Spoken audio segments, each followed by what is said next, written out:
ವೀಕ್ಷಕರೇ, ಮಕರ ರಾಶಿಯವರ ಜೊತೆಲಿ ಅತಿ ಹೊಂದಾಣಿಕೆ ಆಗುವಂತ ರಾಶಿಗಳು ಯಾವುದು ಗೊತ್ತಾ? ಮಕರ ರಾಶಿಯವರು ಈ ರಾಶಿಯವರ ಜೊತೆಲಿ ಮದುವೆ ಆದ್ರೆ ಅವರ ಜೀವನದಲ್ಲಿ ಯಾವೆಲ್ಲ ಫಲಗಳು ಸಿಗುತ್ತೆ ಗೊತ್ತಾ? ಗೊತ್ತಿಲ್ಲ ಅಂತಂದ್ರೆ ಪ್ರತಿಯೊಂದು ಸಹ ಈ ವಿಡಿಯೋದಲ್ಲಿ ನಿಮಗೆ ತಿಳಿಸಿ ಕೊಡ್ತೀನಂತೆ. ಈ ವಿಡಿಯೋಗೆ ಒಂದು ಲೈಕ್ ಅನ್ನ ಮಾಡಿ ಮತ್ತು ಜೈ ಶ್ರೀ ಆಂಜನೇಯ ಅಂತ ಕಮೆಂಟ್ ಅನ್ನ ಮಾಡಿ.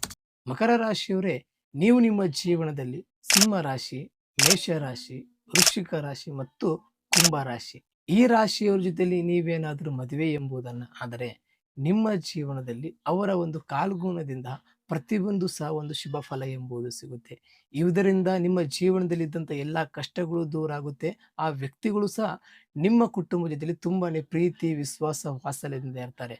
ಅವರು ನಿಮ್ಮ ಕುಟುಂಬವನ್ನ ಅವರ ಕುಟುಂಬದ ರೀತಿಯಿಂದ ಭಾವನೆ ಎಂಬುದನ್ನ ನೋಡ್ಕೊಂಡ್ಬಿಟ್ಟು ಕುಟುಂಬದೊಂದಿಗೆ ತುಂಬಾನೇ ಚೆನ್ನಾಗಿ ಇರ್ತಾರೆ. ಈ ವ್ಯಕ್ತಿಗಳು ತುಂಬಾನೇ ನಿಮ್ ಜೊತೆಲಿ ಲಾಯಲ್ ಆಗಿರ್ತಾರೆ. ನಿಮ್ಮ ಜೀವನದಲ್ಲಿ ಏನಾದರೂ ಸಮಸ್ಯೆಗಳು ಬಂದ್ರು, ಆ ಸಮಸ್ಯೆಗಳನ್ನ ನಿಮ್ ಜೊತೆಲಿ ಕುಂತು ಸಾಲ್ವ್ ಮಾಡ್ತಾರೆ. ನಿಮ್ಮ ಜೀವನದಲ್ಲಿ ಬ್ಯಾಕ್ ಬೋನ್ ಆಗಿ ಸಪೋರ್ಟ್ ಅನ್ನ ಮಾಡ್ತಾನೆ. ಇಂಥದೇ ಇನ್ಫಾರ್ಮೇಶನ್ ಮಾಹಿತಿಗಾಗಿ ನಮ್ಮ ಪೇಜ್ ಅನ್ನ ಫಾಲೋ ಮಾಡ್ಕೊಳ್ಳಿ. ಇನ್ನು ನಿಮ್ಮ ಜೀವನದಲ್ಲಿ ಏನಾದರೂ ಸಮಸ್ಯೆಗಳು ಇತ್ತಂದ್ರೆ ಈ ಕೆಳಕಂಡ ನಂಬರ್‌ಗೆ ಕರೆ ಮಾಡಿ.